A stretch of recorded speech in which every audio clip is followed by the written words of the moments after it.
So in about a week, we will have had Master Rule 5 for about 6 months, which is really crazy. Master Rule 5, by the way, is the fan name for the rule change that happened back in April, where now we're allowed to fusion and synchro and exceed summon even if we don't have link arrows pointed to where we're trying to summon, and even if we don't have any extra monster zone spots open. This change, unlike the last Master Rule, which actually introduced link summoning into the game, was mostly met with positive reviews when it was first announced. Many players were really disappointed by link summoning when it was originally released because people didn't want to put link monsters into their older decks. Now that we've had this rule change for almost 6 months, and now that we've actually had a chance to see several different metagames and formats with Master Rule 5, I wanted to talk about my experience with it and how I feel the community has reacted now that it's been out for a little while. First off, from a casual perspective, I think Master Rule 5 was one of the best things to happen in Yu-Gi-Oh! For quite a while. This really was a big deal for a lot of more casual players. Like I said, when link summoning was first announced, a lot of people were like, how do I put link monsters into my deck if I don't want to? Because in the past, when we had things like synchros and exceeds and pendulum monsters, you didn't have to play those cards if you didn't want to. Sure, maybe you were encouraged to, especially with synchros and exceeds monsters, but still, if you didn't want to play those cards, you didn't have to. As I've sort of always said, link summoning really did affect a very particular set of decks. If your deck was not summoning from the extra deck very often, like maybe one monster a turn, your deck was not affected by link summoning. And if your deck was capable of summoning a whole bunch of extra deck monsters, your deck was probably also not affected by link summoning. The decks that were really hurt by link summoning being introduced into Yu-Gi-Oh! Were the decks that were only capable of summoning like 2 monsters from the extra deck in a single turn,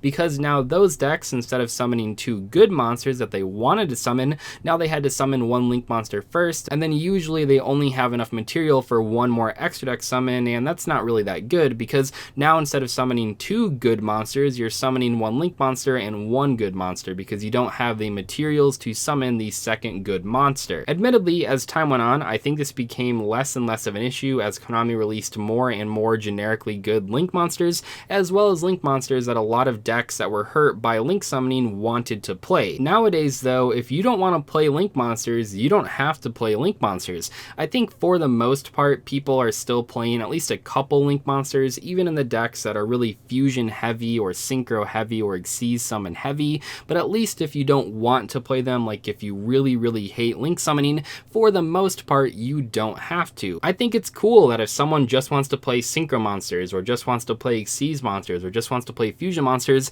they can do that without playing link monsters. Now, in a lot of those cases, you might want to play a few link monsters that are generically powerful, but you don't really have to if you don't want to. I remember one of the areas where Master Rule 4 was most ridiculous was in the Legacy of the Duelist Link Evolution campaign, where you would play Duelist Kingdom rules, or with synchro summoning only, or with exceed summoning only, and you would still be restricted by Master Rule 4, even though there weren't link monsters in the story mode deck. I think a lot of people would agree, if you've played Link Evolution, that it makes a lot more sense after Master Rule 5 was patched into the game. I know it's not a super competitively relevant area for Master Rule 4 discussions, but it was pretty funny playing like, Yu-Gi-Oh! 5Ds and having to only be able to summon 1 synchro monster at a time, despite that entire series not having access to any link monsters. So casual players were excited for Master Rule 5, and returning players were excited for Master Rule 5. What about the more competitive players? Well, I'll say this, and maybe this is a little bit controversial. I don't think that we've fully felt the impact of Master Rule 5 on the competitive format. Here's the reason. Many of the link monsters, actually most of the link monsters that we're using right now,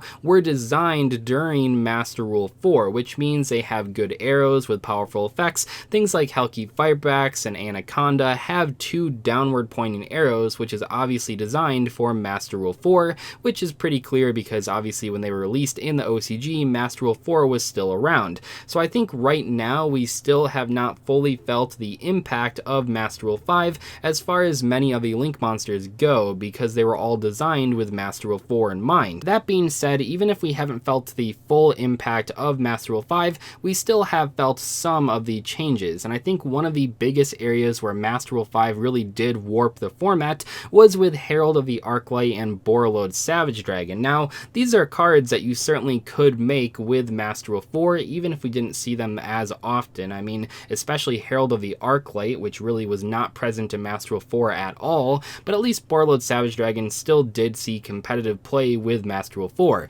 But with Master Rule 5, you could suddenly make these cards really early on in the combo, sometimes even before your 5th summon, so that you could protect yourself from Nibiru.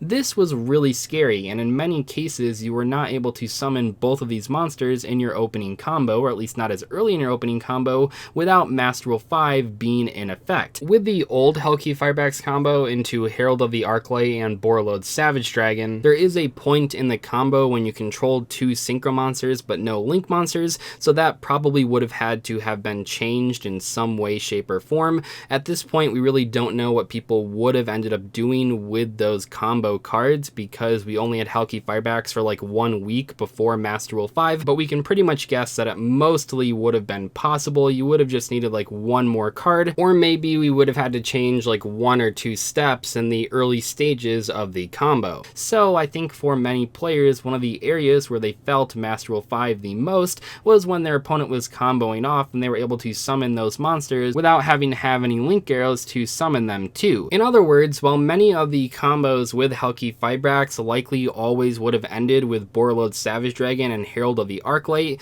with Master Rule 5 in effect, we now could summon those cards way earlier to stop our opponent's hand traps from preventing us from doing the rest of the combo.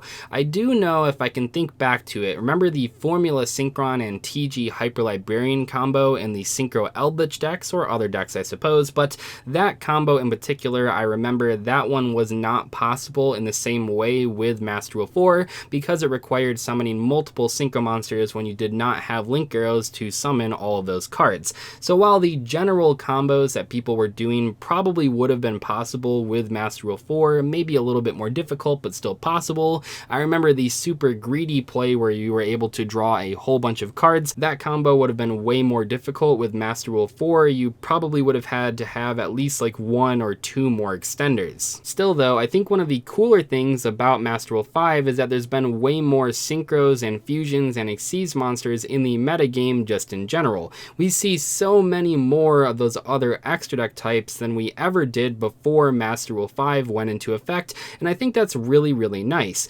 Maybe those cards are being used in degenerate combos, and I guess that is sort of a bad thing, but in many cases they're just being used in cool ways. I felt like for the longest time with Master Rule 4, whenever you looked in the extra deck of any deck, no matter what type of deck it was, you always pretty much saw almost 15 Link monsters in the extra deck. Actually, as much as people complained about those decks, the big combo decks that people used for several formats, things like Chaos Thunder Dragons and Lunalights, those actually had some of the most diverse extra decks out of the entire format. Chaos Thunder Dragons would play Synchros and Xyz and Link monsters, and sometimes even a fusion monster with the Trishula fusion, and Lunalights would play tons of rank 4 Xyz monsters and Link monsters. It was really cool. I know people complained about those decks because they were break my board type of decks, but still, those were really some of the more diverse extra decks that we saw in those formats. Nowadays though, you'll find that in all sorts of decks. People all over the place are playing Synchros and Xyz monsters and Link monsters all in the same deck. Certainly we see strategies that are more focused on one of the extra deck types, but I think now more than ever, pretty much in Yu-Gi-Oh's history, we are seeing some of the most diverse extra decks that we've ever had. So while we're less than half a year into Master Rule 5, I think overall it was a great change for Yu-Gi-Oh, and I think most people agree that it was. This really was a change that both casual and competitive players were very excited about. Casual players were excited that they didn't have to buy Link monsters and didn't have to change or update their older decks as much as they would with Master Rule 4, whereas competitive players are probably more excited about the fact that they have more options when deck building. Certainly the format is not perfect right now. I still feel there are big cards in the format that Konami should probably ban and might ban once events actually start up again, things like Hellkey Firebacks and Anaconda and stuff like that, but at least from a sort of design standpoint, I think Master Rule 5 was a great change for Yu-Gi-Oh! Anyway, I hope you guys enjoyed today's discussion on Master Rule 5 after 6 months. I probably will do another one of these videos after like 1 year, which will be very exciting. I think it's cool cool to sort of see how master rules change over time and how the player base changes their opinion of them. For example, I think people were very negative about Master Rule 4 when it was first revealed, but as time went on, I think more and more players began to accept it. But I think with Master Rule 5, right since the very first announcement, people were already extremely positive about the change, and I think that has stayed true over the past 6 months. I can't wait to see if that'll stay true throughout the next couple of years. Anyway though, thank you guys so much for watching today's video. I'll see you in the next one. Goodbye.